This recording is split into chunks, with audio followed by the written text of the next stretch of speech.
In 2020, due to the global pandemic, many of us were forced to move to the online space, which disrupted our work.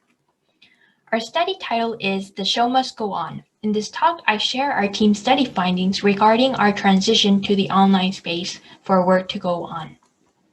Our group name is KISS Team UW, where we work with a group of children aged 7 to 11 years old, where we co-design new technology for children with children.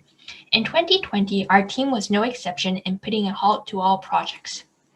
While COVID-19 was a reason that forced us to explore online, we noticed opportunities to meet with new children who were not able to come to the in-person sessions due to consequences like transportation or mobility and health issues, and the only option was to join online. When working with children in the online space, many prior work explores the asynchronous space, like in social media sites or three-dimensional gaming space. However, not all children or adults are familiar with working on such sites. Scholars also have done numerous work on building prototypes for play and devices for telepresence, but they're not mainstream consumer devices. In our study, we were working with the device we had and was familiar with. So our research question started with how to conduct synchronous participatory design online with children. We went through a total of 10 co-design sessions conducted on Zoom.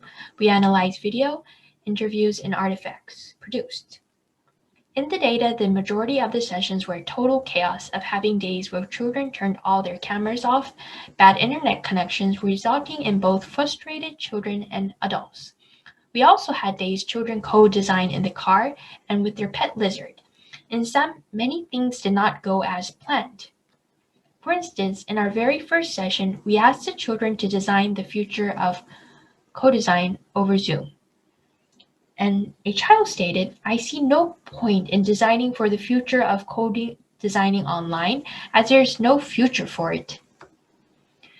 We noticed doing synchronous participatory design online with children was like doing stand-up comedy, which needed to interact with the audience, and going live is that you had to deal with what happens in the moment. Therefore, in making sense of our data, we switched our lens to improvisation, making or doing something that is not planned beforehand. Talented artists often embrace disorder to make the most of any situation.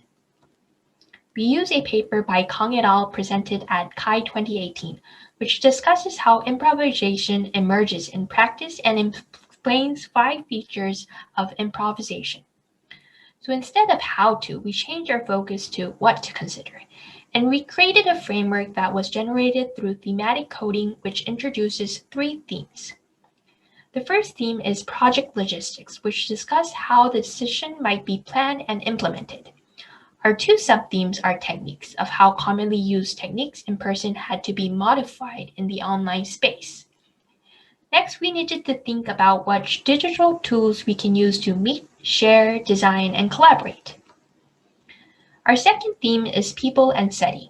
We state how in the synchronous online space, children were coming from multiple locations, which differed from parents dropping their child off to the lab. Therefore, children were influenced by the technological infrastructure such as hardware and software. But there were also spectators like parents, siblings, and pets, all part of the session.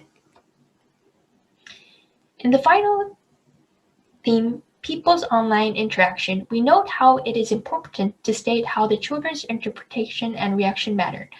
For instance, when children muted themselves, our researchers assumed that the child was disengaged. However, when we later interviewed this child, he stated how he muted himself as his mom had the dishwasher on. From this quote, we learn it is more difficult to understand children's feeling as we have fewer cues, and that children have more autonomy and freedom to just log off. In the paper, we share a conceptual model of how the 3 themes influence each other and connect them to Kang et al.'s 5 features improv. The model centers on users' interactions and moves beyond the dependence of technology. In a synchronous session, regardless of how well prepared the researcher is, there are moments for improvisation. We encourage our framework and research to be used in adding more reference to the unexpected is to be ready for improvisation.